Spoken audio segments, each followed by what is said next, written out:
नमस्कार मित्रांनो, विस्तार सूत्रे ह्या प्रकरणातला शेवटचा आणि अंतिम सूत्र आपण या ठिकाणी बघणार आहोत. आतापर्यंत द्विपद वर्ग विस्तार किंवा घनविस्तार आता पाहिलेले आहेत.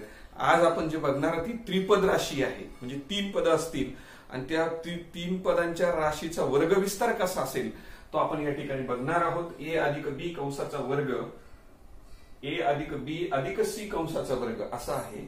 आणि मग याचा विस्तार करताना आपण काय करणार, कंसाचा वर्ग असल्यामुळे आपण असं लिहिणार ए अधिक बी अधिक सी पहिल्या कंसात आणि दुसऱ्या कंसात ए अधिक बी अधिक सी असे दोन कंस करून घेतले. दोन कंसांचा गुणाकार करत असताना आपण काय करणार, पहिल्या कंसातलं पहिलं पद गुणिले दुसरा कंस ए अधिक बी अधिक सी, पुन्हा दुसरं पद पुन्हा दुसरा कंस ए अधिक बी अधिक सी आणि शेवटचं पद अधिक सी, त्याला गुणिले पुन्हा हा कंस ए अधिक बी अधिक सी. बघा किती इंटरेस्टिंग आहे. पहिल्या कंसातलं पहिलं पद दुसरा कंस जसाच तसा, दुसरं पद पुन्हा दुसरा कंस जसाच तसा, तिसरं पद पुन्हा दुसरा कंस जसाच तसा. याला म्हणतात दोन कंसांचा गुणाकार करणे. ओके, चला आपण आता प्रत्यक्षात आता कंसातील पदांना गुणूया. ए न ए ला गुणल्यानंतर ए चा वर्ग, ए न बी ला गुणा ए बी, ए न सी ला गुणा ए सी. चला आता बी न ए ला गुणा, बी न ए ला गुणणे म्हणजेच ए बीच होतात, बी ए म्हणजेच ए बी नाही का, बी गुणिले ए म्हणजे बी ए, बी ए म्हणजेच ए बी आपण लिहिणार, प्लस बी गुणिले बी बी चा वर्ग अधिकचं चिन्ह बी गुणिले सी बी सी. चला आता सी न गुणूया, सी गुणिले ए ए सी. चला सी न ए ला बी ला गुणूया बी सी आणि सी गुणिले सी सी सी चा वर्ग. बघा किती सिंपल गुणाकार आहे की नाही. चला आता याच्यानंतर आपण असं करायचं, ए वर्ग त्याच्याजवळ हा बी वर्ग अधिक लास्ट मध्ये असलेला शेवटी असलेला सी वर्ग जवळजवळ घेतले अधिक. आता एबी चे पद मोजूया आपण. बघा इथे या ठिकाणी एबी आहे, इथे सुद्धा एबी आहे. मग एबी अधिक एबी दोनदा आल्या म्हणून दोन एबी. चला बीसी बीसी कुठे आहे, या ठिकाणी एक बीसी आहे आणि ह्या ठिकाणी एक बीसी आणि बीसी सुद्धा दोनदा आलेत, म्हणजे बीसी बीसी कितीदा आले, दोनदा, म्हणून दोन बीसी. राईट. त्याच्यानंतर आता राहिलं कोणतं, एसी. बघा हे इथं एक एसी आणि हे एक एसी, एसी एसी कितीदा आले, दोनदा एसी, म्हणजे दोन एसी. किती सिंपल आहे पहा.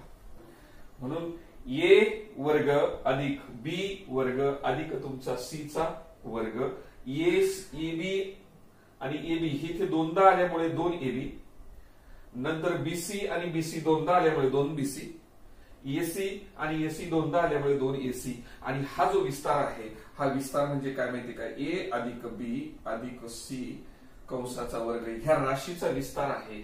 ह्या त्रिपद राशीचा विस्तार याला असं म्हणतात. आणि ही व्यवस्थित लिहून घ्या.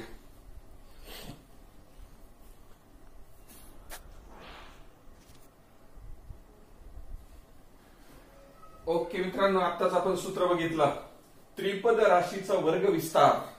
त्रि म्हणजे तीन पद आणि तीन पदांचा वर्ग आणि त्याचा विस्तार आपल्याला या पद्धतीने करायचा असेल तर पहिल्या पदाचा वर्ग घ्या, दुसऱ्या पदाचा वर्ग घ्या, तिसऱ्या पदाचा वर्ग घ्या. राईट. नंतर अधिक दोन एबी वर्ग, दोन लिहायचे आणि पहिले दोन पद घ्यायचे, नंतर पुन्हा दोन घ्यायचे, पुढचे दोन पद घ्यायचे, नंतर दोन घ्यायचे, पहिलं आणि शेवटचं पद घ्यायचं. अशा पद्धतीने गुणाकार करायचा. अतिशय सोपा असा भाग आहे. आणि याच्यावर आधारित उदाहरण आपण या ठिकाणी बघणार. पहिलं उदाहरण बघा, 2pa आणि हा क्यू आहे इथे लक्षात ठेवा, 2p अधिक क्यू अधिक 5 कंसाचा वर्ग. अशा पद्धतीने असतील तर आपण कंस करणार. बघा किती कंस, 1 2 3 4 5 आणि 6 पद बनवायचे आपल्याला. म्हणून पहिला कंस त्याचा वर्ग अधिक दुसरा कंस त्याचा वर्ग अधिक तिसरा कंस त्याचा वर्ग, ए वर्ग बी वर्ग सी वर्ग, ए वर्ग बी वर्ग सी वर्ग. राईट. त्याच्यानंतर अधिक पुढचे दोन घ्यायचे आणि एबी साठी म्हणजे दोन कंस, पुढे पुन्हा दोन बीसी म्हणजे बी दोन करायचे, पुन्हा दोन कंस घ्या आणि शेवटी पुन्हा अजून दोन एसी म्हणजे दोन घेऊन पुन्हा पुढचे दोन कंस. बस याच्यात जागा भरायची आपल्याला. एबीसीच्या जशा जागा आहेत तशा फक्त आता हे पद टाकायचे बघा. ए च्या ऐवजी तुमचे 2p म्हणून या ठिकाणी 2p चा वर्ग, नंतर इथं बी चा वर्ग म्हणून आपला या ठिकाणी क्यू चा वर्ग, इथे तुमचा सी चा वर्ग आहे, तुमचा इथे 5 चा वर्ग होईल. लक्षात येत आहे? ओके. चला आता पुढचं पद. इथं काय करायचं, 2 एबी, पहिली 2 पद एबी म्हणून आपले पहिले 2 पद 2p आणि क्यू, 2p आणि क्यू, राईट. त्याच्यानंतर पुढचे 2 बीसी म्हणजे 2 नंबरचं आणि 3 नंबरचं पद, 2 नंबरचं पद क्यू आणि 3 नंबरचं पद 5 आहे, म्हणजे क्यू आणि 5. लक्षात घ्या. आणि शेवटी 2 एसी म्हणजे पहिलं पद आणि शेवटचं पद, म्हणजे पहिलं पद आणि शेवटचं पद 2p आणि 5. मग या ठिकाणी काय असेल तुमचं 2p आणि 5. बघा किती सिंपल आहे. ओके. आता पुढच्या स्टेप मध्ये डायरेक्ट 2 चा वर्ग 4 आणि p चा वर्ग p वर्ग म्हणजे 4p चा वर्ग अधिक q चा वर्ग जसाच तसा, ती काही संख्या नाहीये, अक्षर आहे म्हणजे q चा वर्ग अधिक 5 चा वर्ग, इथे 5 चा वर्ग, लक्षात घ्या कंसात 5 चा वर्ग किती या ठिकाणी 25, 5 चा वर्ग 25. चला आता पुढं अधिक, आता यांचा गुणाकार करूया. 2 ने 2 ला गुणा, बे दुने 4, 4p क्यू होतील या ठिकाणी 4p आणि क्यू, p आणि क्यू वेगळे लिहायचे प्लस बेरजेचं चिन्ह. या दोन्ही तिन्हीचा गुणाकार, तिन्ही पदांचा गुणाकार करायचा बघा. 5 दुने 10, 10 क्यू होतील. नंतर शेवटी आता इथं किती होतील, बे दुने 4 आणि 4 पंचे 20 बघा, बे दुने 4, 4 पंचे 20 आणि त्याच्यात p पण आहे 4p अशा पद्धतीने. आणि हे लिहून झाल्यानंतर आपण आपल्या हिशोबाने कसं लिहिणार बघा. बरोबर, हे 4p चा वर्ग, नंतर हा तुमचा क्यू चा वर्ग, राईट. त्याच्यानंतर पाहिजे तर तुम्ही हे पद घेऊ शकतात अधिक 4p क्यू अधिक 20p क्यू, 20p नंतर 10q आणि शेवटी स्थिर संख्या लिहा अधिक 25, अधिक 25. लक्षात घ्या वरच्या स्टेप पर्यंत आलात ना, खालची नाही लिहिली तरी चालेल. खालच्या स्टेपला फार महत्व नाही, ही स्टेप खूप महत्वाची. इथपर्यंतच उत्तर तुमचं अॅक्युरेट आहे. आता फक्त काय केलं, पद इकडचे तिकडे लिहिले, हे 2 पद इथे घेतले, पुढचं हे पद इथे लिहिलं, हे पद इथे आणलं, हे पद इथे घेतलं, हे पद इथे घेतलं, फक्त जागा बदलल्यात पदांची, बाकी काही विशेष केलेलं नाही. अशा पद्धतीने अतिशय सुंदर उदाहरण आहे, व्यवस्थित लिहून घ्या.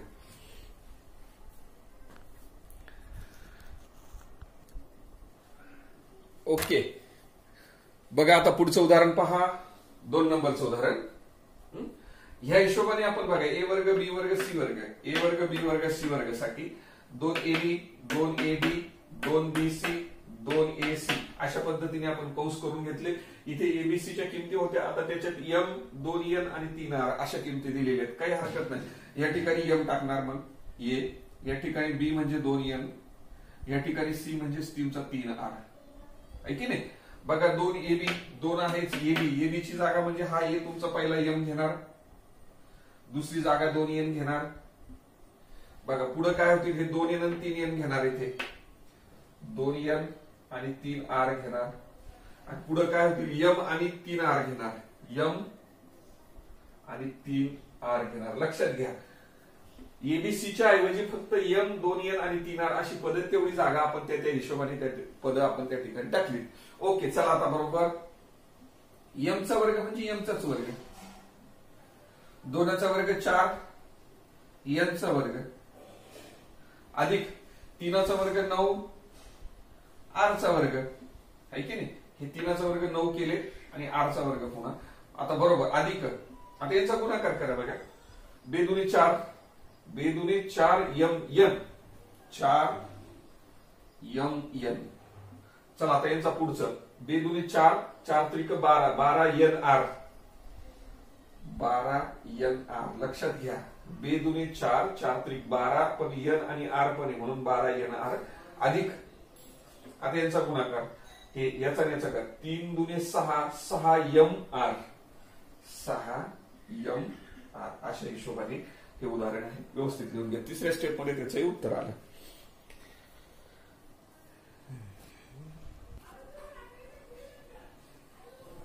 चला तिसरं उदाहरण पहा. नेहमीप्रमाणे या ठिकाणी 3x लिहिणार, या ठिकाणी 4y लिहिणार आणि या ठिकाणी वजा 5p. वजा चिन्ह आहे म्हणून चिन्हासह घ्यायचं आपण वजा 5p. चला पुढे 2ab, 2ab ची जागा म्हणजे पहिले दोन पद 3x आणि 4y, 3x 4y. पुढचे 4y आणि वजा 5p. इथे 4y वजा 5p. चिन्हाला वजा चिन्ह आहे, 5p ला ते लिहिलं आणि पुढे 3x आणि वजा 5p. याच्यामध्ये दोन्ही एसी आहेत म्हणजे 3x आणि वजा 5p. अशा पद्धतीने आपण हे कंस भरलेत. आता बस पुढची क्रिया खूप सोपी. चला 3चा वर्ग 9 असतो, x चा वर्ग x वर्ग अधिक 4चा वर्ग 16 असतो, 16 y चा वर्ग. येते लक्षात? ओके. चला आता इथे वजा चिन्ह बाळांनो, 5 ही संख्या वजा आहे, वर्ग केला तर अधिकच होणार तो आणि म्हणून 5चा वर्ग 25 अधिक 25 p चा वर्ग. लक्षात घ्या p चाही वर्ग करावा लागेल. आता अधिक या तिन्ही पदांचा गुणाकार करणार. पहा मग आता हे किती झाले? 2×6 6×4 = 24. किती आले? 24. आणि अक्षर आहे पुन्हा x आणि y आणि म्हणून 24xy असं लिहिणार आपण. ओके. आता ह्या ठिकाणी गुणाकार करताना बघा लक्षात घ्या इथे वजा चिन्ह आहे, हे ऋण आणि धन म्हणून या ठिकाणी ऋण होतील. लक्षात ठेवायचं धन आणि ऋण झाले. आता गुणाकार करूया. हे किती झाले? 2 चौक 8 आणि 8 पंचे 40. किती आलं? 40. y आणि pa म्हणून py म्हणूया किंवा yp म्हटलं किंवा py म्हटलं तरी चालेल. ओके. या पुढे आता या ठिकाणी यांचा गुणाकार बघा, धन आणि ऋण म्हणून या ठिकाणी आपण ऋणच घेणार. यांचा गुणाकार हे 2×6 6 पंचे 30.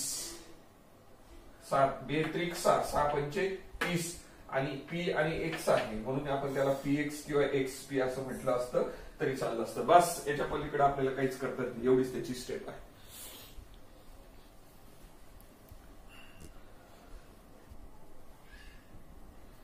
ओके मित्रांनो, पहा आता चौथं उदाहरण या प्रश्नातलं.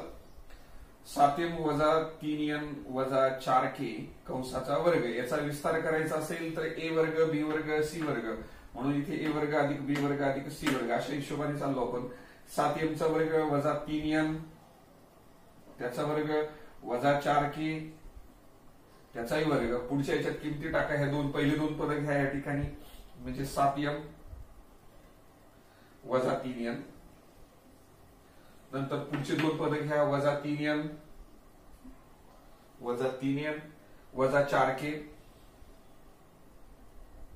नंतर पहिलं पद आणि शेवटचं पद घ्यायचं शेवटी 7m वजा 4k वजा 4k. हे सूत्र पाठ करून टाकायचं. या सूत्रावर आधारित आहे ते सगळं.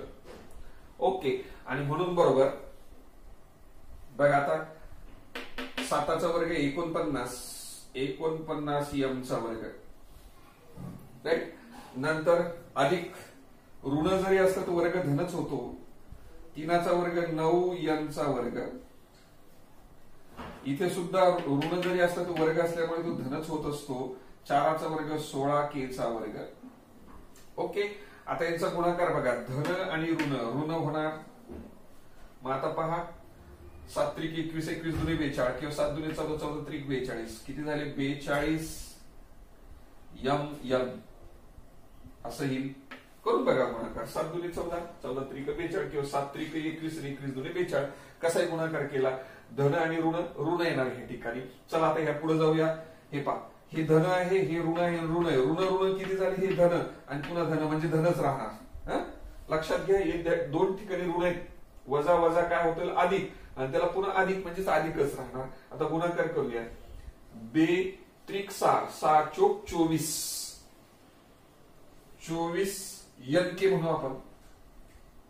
n पण घ्यायचा आणि k पण घ्यायचा. 24 n k. पुढे आता हे धन आणि ऋण म्हणून ऋण 7 दुने 14 नाही का किंवा 7 चौक 28 आणि 28 दुने 56 56 घेऊ शकतात. 56 mk 56 काय झाला? mk. अशा पद्धतीने बस एवढंच उत्तर आहे. या ठिकाणी अतिशय सोपा असा हा भाग आहे मित्रांनो. व्यवस्थित लिहून घ्या, समजून घ्या. सूत्र पण पाठ करायचं प्रत्येकाने सूत्र पाठ केल्याशिवाय त्याच्याशिवाय तुम्हाला हे पुढचं खाली लिहिताच येणार नाही. अशा पद्धतीने हा भाग या ठिकाणी आपण थांबूया आणि पुढचा जो प्रश्न आहे तो उद्याच्या व्हिडिओमध्ये घेणार आहोत. तुम्हाला जर व्हिडिओ आवडला असेल तर लाईक करा आणि चॅनलला सबस्क्राईब करायला विसरू नका.